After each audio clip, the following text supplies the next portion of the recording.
નમસ્કાર નમસ્તે વાલા વિદ્યાર્થી મિત્રો, આપ સર્વેનું હૃદયના ઉમળકાભેર હાર્દિક સ્વાગત છે આપની પોતાની મનગમતી યુટ્યુબ ચેનલ એટલે કે પોસિબલ એકેડેમીમાં. વિદ્યાર્થી મિત્રો, આજે વાત કરવી છે આપણે ધોરણ 7 વિષય ગણિત ચેપ્ટર 12 સમિતિમાં ખાસ એવી થિયરી અને સ્વાધ્યાય 12.3. અગાઉના વિડીયોમાં સ્વાધ્યાય 12.1 અને 12.2 વિશે સમજાવેલું છે, જેના વિડીયોની લિંક નીચે ડિસ્ક્રિપ્શનમાં છે, તમે તે જોયેલું જ છે. અને હવે તૈયાર થઈ જાજો 12.3 સરસ મજાનું શીખવા માટે. સમગ્ર ગુજરાતભરની અંદર તમને આવું સોલ્યુશન ક્યાંય પણ નહીં જોવા મળે. બરાબર છે? ચાલો તો જોઈએ વિદ્યાર્થી મિત્રો સરસ મજાનું થિયરી. તો થિયરીમાં આપણે વાંચીએ છીએ પહેલી લાઈન કે સર હેડિંગ આવી ગયું છે રૈખિક સમિતિ અને પરિભ્રમણીય સમિતિ. તો આ શું છે સર? આ તો પહેલા ભણી ગયા એ જ છે. હા બેટા એ જ છે, પરંતુ અહીંયા કોન્સેપ્ટ મિક્સ આવી રહ્યો છે. કંઈક ને કંઈક વસ્તુ એકબીજા સાથે રિલેટેડ છે, એટલે એ ધ્યાને રાખીને આપણે કામગીરી કરવાની છે. એને રિલેટેડ થિયરી છે, એને સંબંધિત થિયરી છે. એટલે કે થિયરીનો પહેલો મુદ્દો શું છે કે વર્તુળ એ સૌથી સંપૂર્ણ સમમિતિ ધરાવતી આકૃતિ છે. શું કીધું? વર્તુળ એ સૌથી સંપૂર્ણ સમમિતિ ધરાવતી આકૃતિ છે.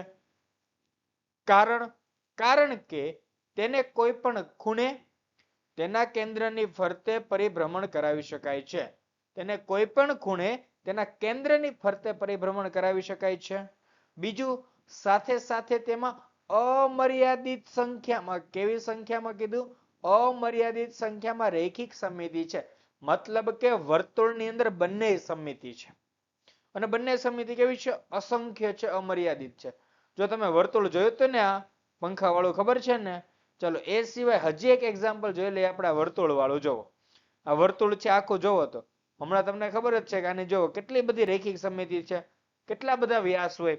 વર્તુળને જેટલા વ્યાસ હોય ને, વર્તુળને જેટલા વ્યાસ હોય ને તેટલી તેની રૈખિક સમિતિ કહેવાય. બરાબર છે? ચાલો તો જોઈએ આગળ. હજી પછી પાછું જોઈએ. જોવો ફરી જાય છે, ફરે છે. જો ફરે છે ને 360 ડિગ્રી આખું રોટેશન પૂરું થઈ ગયું છે. ક્લિયર છે? ચાલો તો જોઈએ આપણે નેક્સ્ટ. આગળનો મુદ્દો આપણે કે રૈખિક સમિતિ પરિભ્રમણીય સમિતિમાં ચોરસ એ રૈખિક સમિતિ અને પરિભ્રમણીય સમિતિ ધરાવે છે. જોઈ જો અહીંયા આપણને ખબર છે ચોરસ છે, તેને કેટલી સમિતિની રેખા છે? 4 સમિતિની રેખાઓ આપેલી છે. અને તેની પરિભ્રમણીય સમિતિનો ક્રમ પણ કેટલો છે? 4 જ છે. આપણે અગાઉ આ વિડીયો જોયેલો તો યાદ છે ને? જો સરસ મજાનું આમ ઘુમર ઘુમર ફરતું જાય છે, 90 અંશના ખૂણે ફરે છે. જો ફરી પાછો 90 અંશના ખૂણે ફરી ગયું. જો ફરી પાછો 90 અંશના ખૂણે, તો કેટલી વખત ફર્યું? 1 2 3 ને 4 વખત ફરતા મૂળ આકાર લે છે. તો જેવી રીતે ચોરસની 4 રૈખિક સમિતિ, એવી જ રીતે 4 પરિભ્રમણીય સમિતિ પણ છે. ચાલો એની સિવાય નેક્સ્ટ સરસ મજાની આગળની વાત જોઈએ આપણે. ચાલો તો જોઈએ આપણે રૈખિક સમિતિ અને પરિભ્રમણીય સમિતિમાં આગળનો મુદ્દો કે અમુક આકારોની ફક્ત એક જ રૈખિક સમિતિ હોય છે. ઉદાહરણ તરીકે ઈ જોજો, બધા જ આકારમાં રૈખિક સમિતિ હોય તેવું જરૂરી નથી, અને બધા જ માં એક કરતા વધારે રૈખિક સમિતિ હોય તેવું જરૂરી નથી. ફક્ત એક જ રૈખિક સમિતિ હોય છે. જો આ ઈ લખ્યો છે બરાબર, ઈમાં ખાલી એક રૈખિક સમિતિ છે, એમાં પરિભ્રમણીય સમિતિ પણ નથી. તો આ વાત સમજવાની છે, મુદ્દો મેન. નેક્સ્ટ, અમુક આકારોની ફક્ત પરિભ્રમણીય સમિતિ જ હોય છે. જેવી રીતે કેપિટલ S. તો જો અહીંયા કેપિટલ S છે, જો એને ફેરવશું તો ફક્ત એની શું છે? પરિભ્રમણીય સમિતિ છે. ફક્ત એની શું છે? પરિભ્રમણીય સમિતિ જોવા મળી રહી છે. દેખાય છે ને? આ વસ્તુ સમજવાની છે. નેક્સ્ટ, અમુક આકારો એવા છે કે જેની બંને સમિતિ હોય. બંને સમિતિ હોય મતલબ રૈખિક પણ હોય અને પરિભ્રમણીય પણ હોય છે. ઉદાહરણ તરીકે કેપિટલ H. ઉદાહરણ તરીકે કેપિટલ H. બરાબર છે? તો જો કેપિટલ H, આ એની એક રૈખિક સમિતિ આડી રેખા દ્વારા, ઊભી રેખા દ્વારા એની બીજી રૈખિક સમિતિ. રેડી છે? તો આ એની રૈખિક સમિતિ થઈ ગઈ. હવે આપણે જોઈએ H ની ફરી પાછી પરિભ્રમણીય સમિતિ પણ છે. જો H ની આ પરિભ્રમણીય સમિતિ, ફરી પાછી આ H ની પરિભ્રમણીય સમિતિ. દેખાય છે તમને ખાસ? બસ આ વસ્તુ મગજમાં ઉતારો વિદ્યાર્થી મિત્રો. આને ખાસ જોવાનું છે કેવી રીતે પરિભ્રમણીય સમિતિ અને કેવી રીતે રૈખિક સમિતિ. બરાબર છે ને? કયા આકારની. આ વસ્તુ તમને પરીક્ષામાં પૂછાશે. આ તમારા સ્વાધ્યાયમાં ક્યાંય નથી આપેલી. બરાબર છે?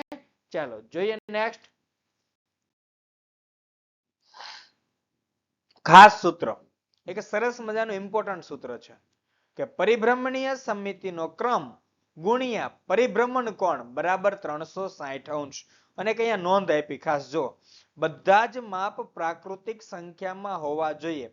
બધા જ માપ કેવી સંખ્યામાં હોવા જોઈએ? પ્રાકૃતિક સંખ્યામાં હોવા જોઈએ જ. ભારપૂર્વક મારી વાત સમજાય છે? ચાલો તો જોઈએ આપણે આગળ સરસ મજાનું એની અંદર નવું ઉદાહરણ દ્વારા કે 4 ગુણ્યા 90 બરાબર 360. જો કોઈ એવો આકાર છે કે જેનો પરિભ્રમણીય સમિતિનો ક્રમ 4 છે તો એનો જે પરિભ્રમણ કોણ હશે ને 90 જ હશે. ચોરસ જોઈ જવો ઓટોમેટિક ખ્યાલ આવી જશે તમને. પરિભ્રમણીય સમિતિનો ક્રમ 4 છે તેનો ખૂણો કેટલો 90 છે. ત્યારબાદ નિયમિત પંચકોણ જોઈ જવો. યાદ કરો મેં બતાવેલું એમાં ખૂણા સહિત બતાવેલું. તો 5 હોય તો એ કેટલા હોય? એનો પરિભ્રમણ કોણ 72 હોય. પણ એટલું યાદ રાખવાનું કે પરિભ્રમણીય સમિતિનો ક્રમ અને પરિભ્રમણ કોણ આનો ગુણાકાર કરો એટલે જવાબ તમને 360 મળે છે. આ વાત મગજમાં બેસાડી દો. સમિતિ પરિભ્રમણ જો પરિભ્રમણીય સમિતિ માટેનું સૂત્ર છે એટલે સમિતિનો ક્રમ ગુણ્યા ખૂણો બરાબર 360. રેડી છે? ચાલો જોઈએ નેક્સ્ટ. ત્રીજું 9 ગુણ્યા 40 બરાબર 360. રેડી છે? આવી રીતે તમે ઘણા બધા સૂત્રો બનાવી શકો છો. સમબાજુ ત્રિકોણ વાળું પણ તમે વિચારી શકો છો. રેડી? ચાલો તો સમબાજુ ત્રિકોણ વાળું વિચારી લીધું હોય અને જે કેટલા ગુણ્યા કેટલા અંશ કરો તો 360 થાય સમબાજુ ત્રિકોણ માટે તે બાબત તમે મને કોમેન્ટની અંદર જણાવી દેજો. ભૂલી ન જતા. બરાબર છે? ચાલો જોઈએ નેક્સ્ટ. અરે વાહ! નેક્સ્ટ છે તમારું સ્વાધ્યાય 12.3 શરૂ થઈ ચૂક્યું છે. બહુ જ ઇમ્પોર્ટન્ટ છે. બહુ જ મજાનું છે. ચાલો તો જોઈએ.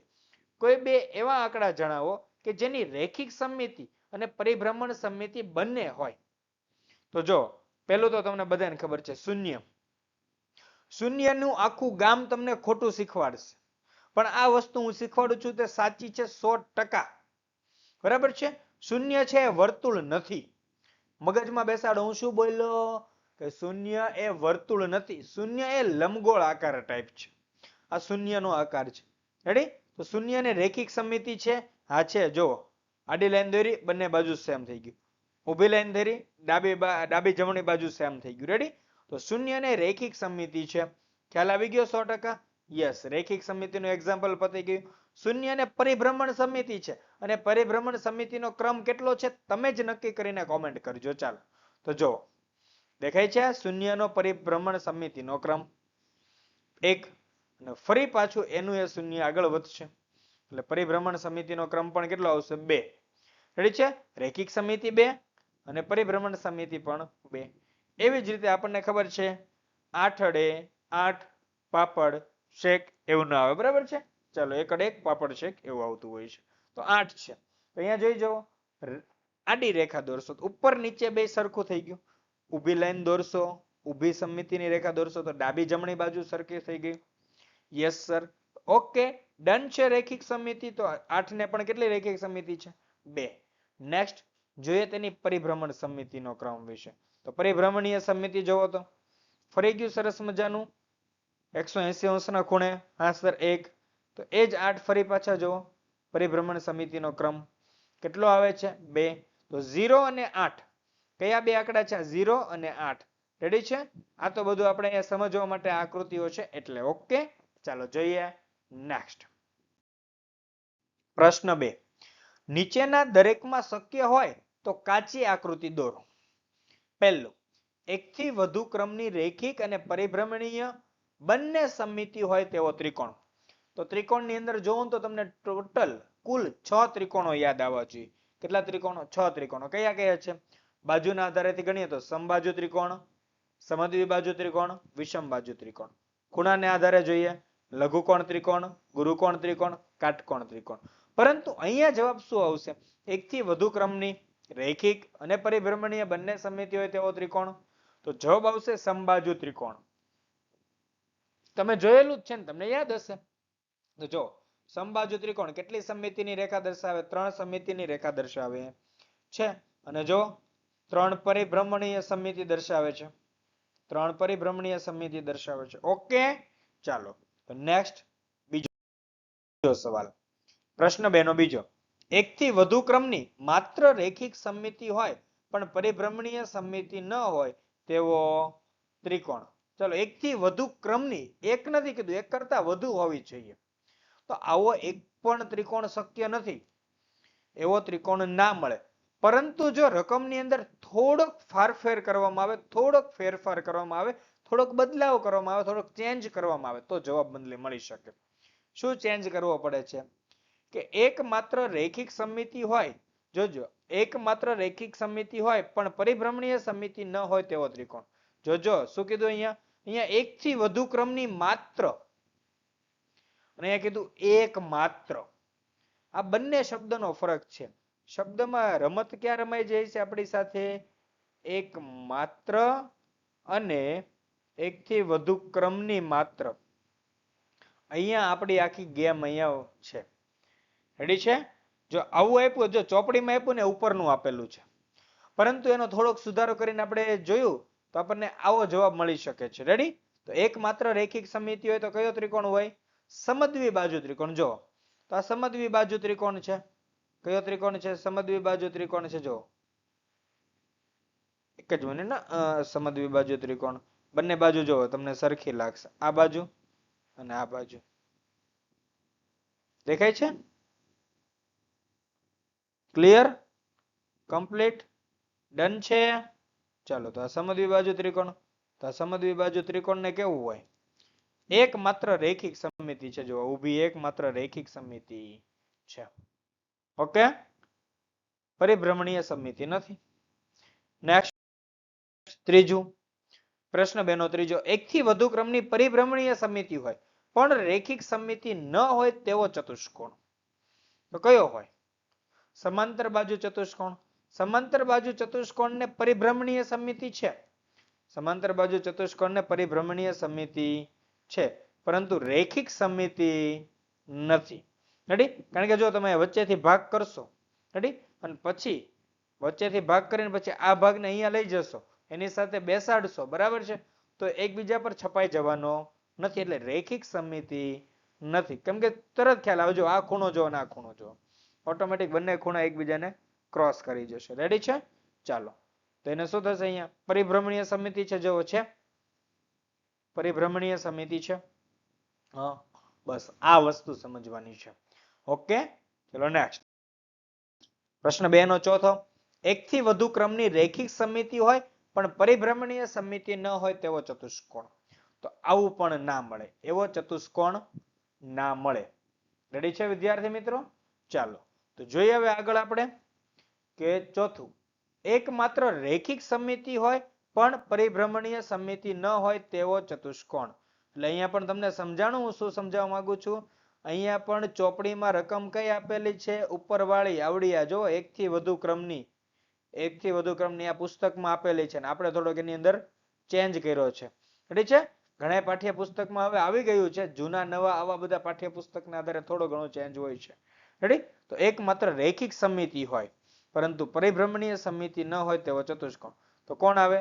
સમદ્વિબાજુ સમલંબ ચતુષ્કોણ અને પતંગાકાર ચતુષ્કોણ. આ પતંગાકાર ચતુષ્કોણ પણ યાદ રાખજો વિદ્યાર્થી મિત્રો. ધોરણ 8 ની અંદર ભણવામાં આવશે તેના વિશે હું અહીંયા માહિતી આપીશ હમણાં. ચાલો, તો આ સમદ્વિબાજુ સમલંબ ચતુષ્કોણ છે. કેવો ચતુષ્કોણ છે? સમદ્વિબાજુ સમલંબ. કારણ કે સમદ્વિબાજુ કેમ? જો આ બાજુ અને આ બાજુ, આ બંને બાજુ કેવી છે? એકદમ સરખી છે. ઓકે, સમલંબ ચતુષ્કોણની તો વ્યાખ્યા તમને ખબર જ છે. કોઈ પણ ચતુષ્કોણની કોઈ પણ એક બાજુની જોડ સમાંતર હોય તેને સમલંબ ચતુષ્કોણ, અને એની જે સમાંતર ન હોય તે બે બાજુઓ સમાન હોય, સમાંતર ન હોય તે બે બાજુઓ સમાન હોય તો તેને સમદ્વિબાજુ સમલંબ ચતુષ્કોણ કહે છે. અને એની તમે સમમિતિ જોઈ જાઓ તો એક માત્ર રેખિક સમમિતિ છે. રેડી? એકથી વધુ ક્રમની નથી. કેવી છે? એક માત્ર છે. Okay, next. પતંગાકાર ચતુષ્કોણની પણ વ્યાખ્યા થોડીક આપણે સમજવાનો પ્રયત્ન કરીએ તો પતંગાકાર ચતુષ્કોણમાં શું હોય? પાસ પાસેની બાજુઓની જોડ, પાસ પાસેની બાજુઓની જોડ કેવી હોય? સમાન હોય છે. જો આ જોડ અને આ જોડ દેખાય છે. BCCD આ બંને સમાન છે. એ સિવાય BAAD પણ સમાન છે. તો આ પતંગાકાર, પતંગ જેવું લાગે. કેના જેવું લાગે? પતંગ જેવું. રેડી છે? ચાલો તો જોઈએ હવે આની પણ રેખિક સમિતિ કેટલી છે? એક છે, પરંતુ પરિભ્રમણીય સમિતિ નથી મળતી. રેડી છે? ચલો જોઈએ નેક્સ્ટ. ત્રીજું, જો કોઈ પ્રશ્ન 3 આવી ગયા છે. જો કોઈ આકૃતિમાં બે અથવા વધુ રેખિક સમિતિ છે તો તેનો પરિભ્રમણ સમિતિનો ક્રમ એક કરતા વધુ છે. બે અથવા વધુ રેખિક સમિતિ છે તો હોય જ ને ભાઈ. કોણ છે બોલો? તમે બંને એક્ઝામ્પલ જોઈ ગયા છે. હું ફટાફટ એક્ઝામ્પલ બતાવી દઉં. જો એ આવી ગયું. હા, ચોરસ અને સમબાજુ ત્રિકોણ. આ આકૃતિઓમાં બે અથવા વધુ રેખિક સમિતિ છે અને તેનો પરિભ્રમણ સમિતિનો ક્રમ પણ એક કરતા વધુ છે. તો તમે સૌ જાણો છો ચોરસને 4 સમિતિની રેખા છે અને ચોરસને પરિભ્રમણ સમિતિનો ક્રમ પણ કેટલો છે? 4 છે. રેડી છે? 4 સમિતિની રેખા અને 4 પરિભ્રમણ સમિતિનો ક્રમ. ઓકે. સમબાજુ ત્રિકોણમાં પણ તમે જાણો છો કેટલી છે? 3 સમિતિની રેખા અને 3 એના પરિભ્રમણ સમિતિનો ક્રમ. રેડી? ચલો જોઈએ નેક્સ્ટ. ચોથો પ્રશ્ન, ખાલી જગ્યા પૂરો. શું છે? આવું સરસ મજાનું કોષ્ટક આપ્યું, ટેબલ આપ્યું છે અને કીધું ખાલી જગ્યા પૂરો. તો આકાર આપેલા છે: ચોરસ, લંબચોરસ, સમબાજુ ચતુષ્કોણ, સમબાજુ ત્રિકોણ, નિયમિત ષટકોણ, વર્તુળ, અર્ધવર્તુળ. પરિભ્રમણ કેન્દ્ર, પરિભ્રમણનો ક્રમ, પરિભ્રમણ કોણ. જો આની અંદર દાખલા ગણવા પડે એટલે આપણે પેલા છે ને ચોરસ આકાર. તો ચોરસ આકાર કેવો હોય? તમને બધાને ખબર છે આવો ચોરસ આકાર હોય છે. તો આપણે પહેલા એ જોઈ લઈએ કે પરિભ્રમણ કેન્દ્ર. તો ચોરસનું પરિભ્રમણ કેન્દ્ર ક્યાં હોય? આ એના વિકર્ણો દોરીએ ને, વિકર્ણોના છેદ બિંદુમાં અહીંયા હોય. રેડ ડોટ દેખાય ને મારું, એ વિકર્ણોનું છેદ બિંદુ છે. રેડી છે? તો વિકર્ણોના છેદ બિંદુમાં હોય છે પરિભ્રમણ કેન્દ્ર. બરાબર છે? ચાલો ત્યારબાદ પરિભ્રમણનો ક્રમ તમને બધાને ખબર છે. ચોરસનો પરિભ્રમણનો ક્રમ કેટલો હોય? 4. રેડી છે? અને પરિભ્રમણ કોણ કેટલો હશે? તો મેં તમને સૂત્ર શીખવાડેલું હમણાં. પરિભ્રમણ સમિતિનો ક્રમ ગુણ્યા પરિભ્રમણ કોણ બરાબર 360 અંશ. તો હું તમને એમ કહી દઈશ, તમારે એક કામ કરવાનું, પરિભ્રમણનો ક્રમ જાણી લેવાનો. પરિભ્રમણનો ક્રમ જાણી લેશો ને એને 360 વડે ભાગી દેવાના. તો પરિભ્રમણનો ક્રમ છે 4. પરિભ્રમણનો ક્રમ કેટલો છે? 4 છે. રેડી? તો 4 ને ભાગવાના કોના વડે? 360 વડે. રેડી? 360 ને સોરી મારી બોલવામાં મિસ્ટેક થઈ તો માફ કરજો. 360 ને 4 વડે ભાગવાના. રેડી છે? 360 ને 4 વડે ભાગવાના. મતલબ કે 360 ને પરિભ્રમણના ક્રમ વડે ભાગવાના છે. રેડી? ચલો 90 ચોક 360. હા કે ના? 90 ચોક 360. 4 4 ઉડી જાય તો જવાબ આવે 90 અંશ. રેડી છે? તો જોઈ શકાય છે તમારી સામે તમારી સામે જવાબ છે. વિકર્ણોનું છેદ બિંદુ, પરિભ્રમણનો ક્રમ 4 અને પરિભ્રમણ કોણ છે 90 અંશ. રેડી? આ વાત તમને દરેકને હવે સમજાઈ ગઈ હશે હું માનું છું. ચાલો તો જોઈએ નેક્સ્ટ. હવેના બધા એક્ઝામ્પલ તમે જાતે સોલ્વ કરશો, કોમેન્ટ કરશો. બરાબર છે? અને હું તમને હમણાં જવાબ તો આપી દઈશ ને, પછી વેરીફાઈ કરજો તમારો જવાબ. લંબચોરસ. તો લંબચોરસ આકારમાં પણ વિકર્ણોનું છેદ બિંદુ ક્યાં હોય? તેના વિકર્ણોમાં. રેડી છે? તેનું પરિભ્રમણ કેન્દ્ર ક્યાં હોય? વિકર્ણોનું છેદ બિંદુ. પરિભ્રમણનો ક્રમ કેટલો હોય? તેનો 2 હોય. લંબચોરસનો યાદ છે ને? અગાઉના વિડીયોનો યાદ કરજો. પરિભ્રમણનો ક્રમ 2 હોય તો 2 ગુણ્યા 180 એ 360 થાય. એટલે આપણો જવાબ શું આવે? 180. તો શું છે? લંબચોરસમાં પરિભ્રમણ કેન્દ્ર વિકર્ણોનું છેદ બિંદુ, પરિભ્રમણનો ક્રમ 2 અને પરિભ્રમણ કોણ છે 180 અંશ. ત્યારબાદ સમબાજુ ચતુષ્કોણ. તો સમબાજુ ચતુષ્કોણમાં પણ એવું જ છે. જો તેનું પરિભ્રમણ કેન્દ્ર ક્યાં આવશે? વિકર્ણોના છેદ બિંદુમાં. અને તેનો પરિભ્રમણનો ક્રમ પણ 2 છે. જો પરિભ્રમણનો ક્રમ 2 હોય તો પરિભ્રમણ કોણ કેટલો હોય? 180 અંશ. સમજાય છે? ચાલો સમબાજુ ત્રિકોણ. આ તો તમારી માટે ચવાઈ ગયેલું છે. સમબાજુ ત્રિકોણ સર અમને બધી જ ખબર છે. સમબાજુ ત્રિકોણમાં લખી નાખો પહેલા ખાનામાં પરિભ્રમણ કેન્દ્ર શું આવે? મધ્યગાઓનું છેદ બિંદુ. પરિભ્રમણનો ક્રમ 3 લખો, પરિભ્રમણ કોણ 120 અંશ લખો. આવું તમે કીધું કે નહીં? આવું તમે કેટલા બધા વિડીયોમાં જોયું? બોલો બેટા, જોયું કે નહીં? તો ઓટોમેટિક યાદ આવી જશે. નિયમિત ષટકોણ, તો નિયમિત ષટકોણમાં ક્યાં હોય? વિકર્ણોના છેદ બિંદુમાં. પરિભ્રમણનો ક્રમ જોજો, ષટકોણ છે એટલે 6 આવશે. ષટકોણમાં કેટલો આવશે? 6. તો પરિભ્રમણ કોણ કેટલો થાય? 60 અંશ.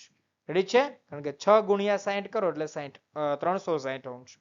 વર્તુળ, વર્તુળમાં તમને બધાને ખબર છે પરિભ્રમણ કેન્દ્ર ક્યાં હોય? જોજો, આના પરિભ્રમણ કેન્દ્રને તમે બે રીતે દર્શાવી શકો છો.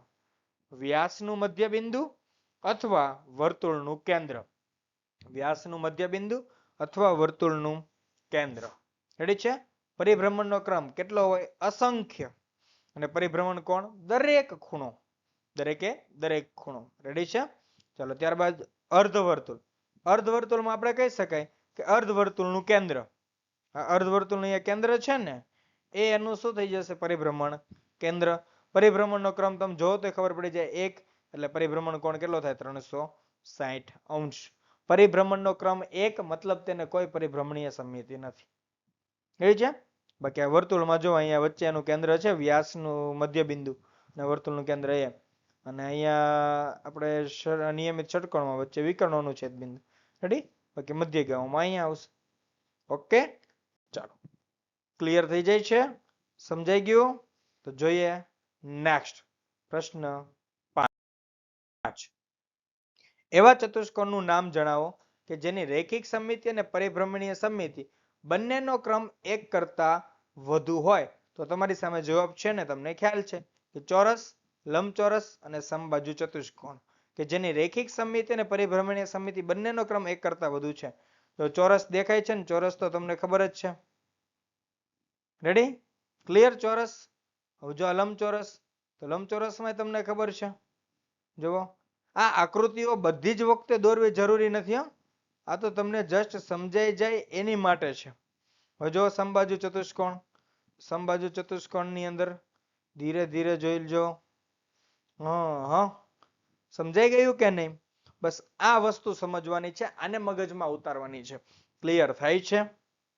જો આવા સવાલોની અંદર આકૃતિ દોરવાની નથી. આ પ્રશ્ન 5 માં એક પણ આકૃતિ દોરવાની જરૂર નથી.